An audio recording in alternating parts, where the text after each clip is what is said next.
Here are the topics that will be covered in the election process revision videos. This particular video is going to focus on primaries and caucuses. Invisible primaries may be the first stage of the election process, but although primaries and caucuses are crucial to securing nomination. Primaries and caucuses are elections to choose a party's candidate for presidency, and they demonstrate the popularity of a candidate. At this stage as well, delegates are chosen to go to the National Party Convention. Democrats still have what are termed as superdelegates who attend and vote their national nominating convention. What is the difference between a primary and a caucus? Well, primaries are where the votes go to the polls, whereas caucuses, voters usually attend a meeting. Usually geographically large but thinly populated as well. Turnout is generally lower at caucuses than at primaries, and those who do not turn out are disproportionately more ideological than primary voters. Therefore, they tend to be more unrepresentative. Timetable for primaries and caucuses changes with each election cycle, although Iowa, which is a caucus, and New Hampshire, which is a primary, jealously guard their first-in-the-nation status. States decide when to hold their primaries and caucuses. The national parties lay down the earliest and latest possible dates, usually mid-January to the beginning of June. Some states schedule their primaries early and on a day when no other primary is happening, to try and give their primary prominence and importance. This is seen in New Hampshire. Others deliberately arrange their primaries to coincide with other neighbouring states to create regional primaries. For example, Super Tuesday happens in the southern states where they actively work together to increase their candidate selection process. Front-loading is where a number of states schedule their primaries to end before March, and this has increased in recent years. For example, there was 11 in 1980, but has increased to 42 in 2008, and this included big states such as Texas, California, New York, and Florida. However, in 2012 and 2016, they saw a reduction in front-loading, as both parties encouraged a more extended primary calendar. As Iowa and New Hampshire hold a special importance in the American election cycle, it's important that we take a deeper look into them. Iowa traditionally holds the first caucus, and in 2016 this proved to be very important to both the Republicans and the Democrats. Ted Cruz won with 27% of the vote, just beating Trump, who had 24% of the vote, and Rubio, who had 23%. This showed that all three candidates are serious bidders for the nomination. Hillary Clinton just beat Bernie Sanders by a very slim margin, which set up the cat-and-mouse game that they had played over the primary states over the next 4 months.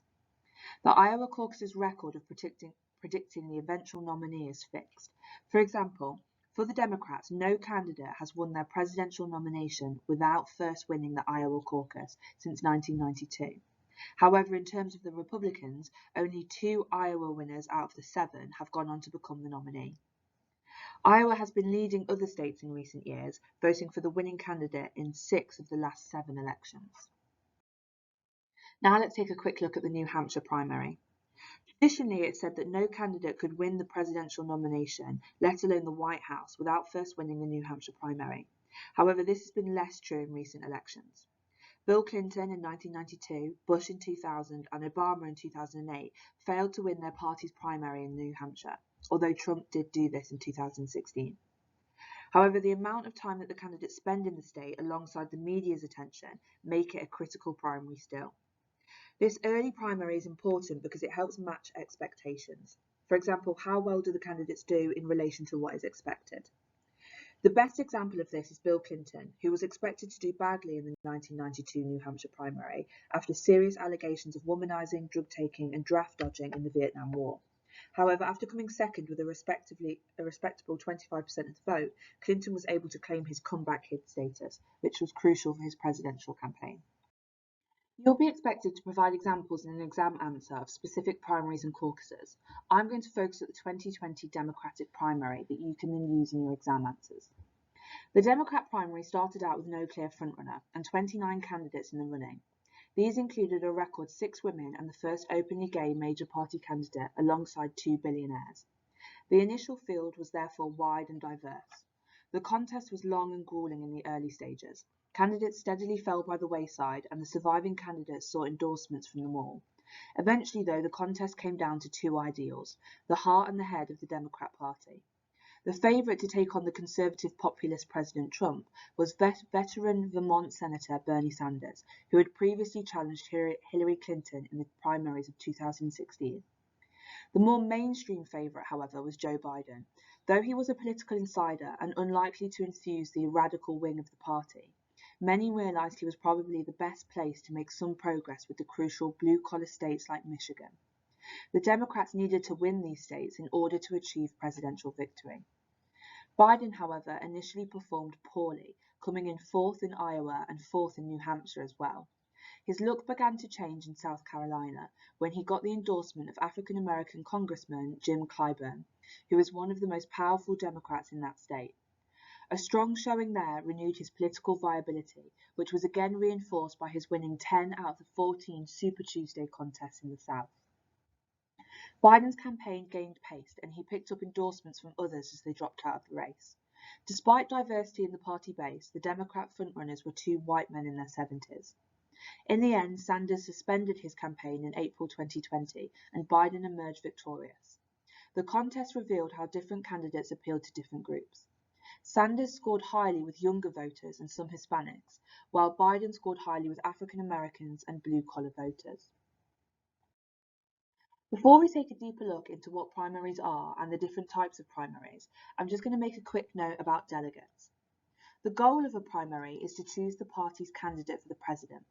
In order for a candidate to receive nomination, he or she has to win delegates. Delegates are usually people who are involved in their state's politics. They may be volunteers, local party chairs, or other interested citizens. There are generally two ways to win delegates in the primaries. For example, if there were 100 delegates in a state, then those 100 people will be assigned to a candidate at the National Party Convention. However, how these 100 delegates are split up depends on the party and the state. There are 5 different types of primaries. There is the open primary, where in some states you do not need to declare your affiliation, meaning whether you are Republican or Democrat when registering. Any registered voter can vote in this type of primary. In some states, even those who describe themselves as independents are allowed to participate. Then there is crossover voting, which can be used like tactical voting to vote for the person from the opposing party or who you deem to be an easier opponent to your candidate within your own party. There is also the closed primary, which is where in some states, when you register to vote, you are asked to declare your affiliation. Only registered Democrats can vote in a Democrat primary, and only Republicans can vote in a Republican primary. Then there is the winner-takes-all primary, which most Republicans have. Whoever wins the most votes here wins that state's delegates. For example, winning in the 2016 Arizona Republican primary, Trump received all 58 delegates to the party's national convention. Then there is the proportional primary, where in most primaries, candidates are awarded delegates in proportion to the votes that they get. Most states get a threshold, a minimum percentage of votes that a candidate must receive to get any of the state's delegates. This is usually 10 to 15%. All Democrat and most Republican primaries now work this way. And lastly, there is the modified primary, which is where in some states, when you register to vote, you are asked to declare your affiliation. Only registered Democrats can vote in the Democrat primary, and only registered Republicans can vote in the Republican primary.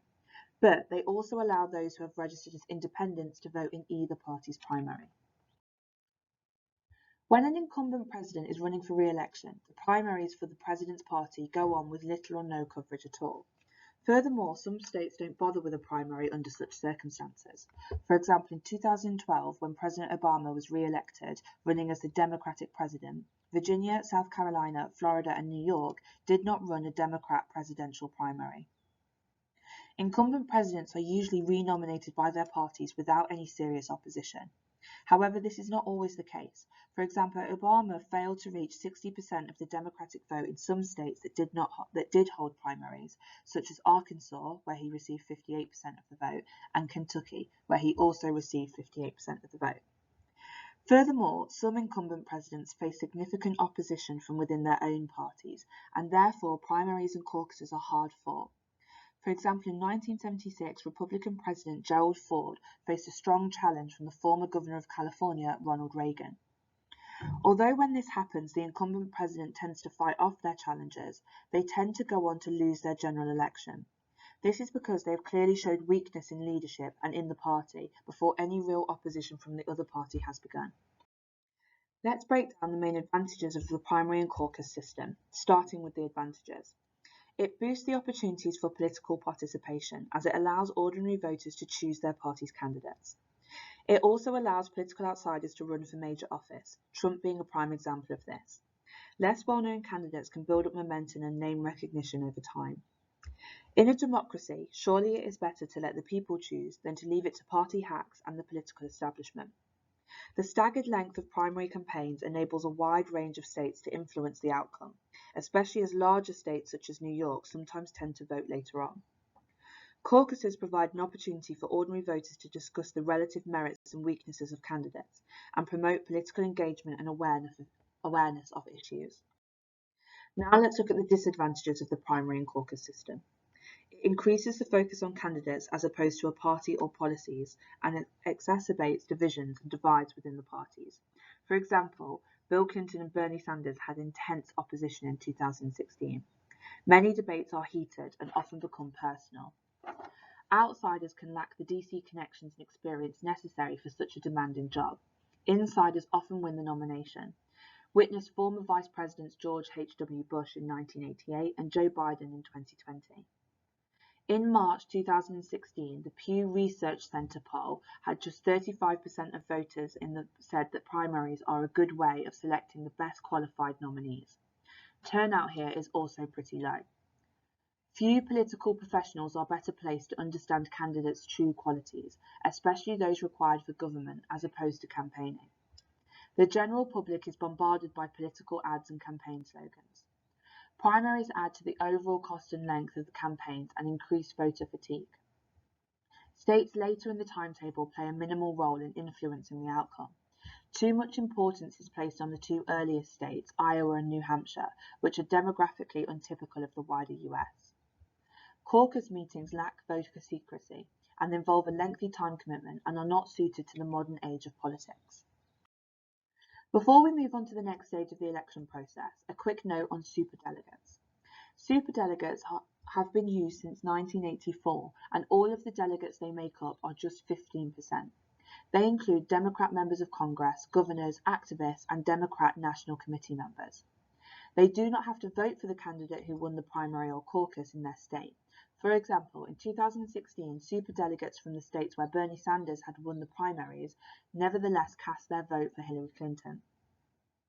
Superdelegates have helped with many disadvantages of the system by helping bring back some elements of peer review. However, they have also enhanced and created many disadvantages by having elected politicians and senior party officials take back some of the power from the ordinary voter. For example, when neither Obama nor Clinton gained the required number of delegate votes, superdelegates topped up Obama's votes to ensure his win. There have, however, been some changes to superdelegates recently, as on August 25, 2018, the Democratic National Committee agreed to reduce the influence of superdelegates by generally preventing them from voting on the first ballot at the Democrat National Convention, allowing their votes only to be used in a contested nomination. A contested nomination is when no candidate wins 50% plus one of the votes. Therefore, if no candidate wins 50% plus one of the votes in the first round of voting, then the superdelegates can have their say. They can top up one candidate's votes in the second round of voting. These rounds continue until 50% plus one is met.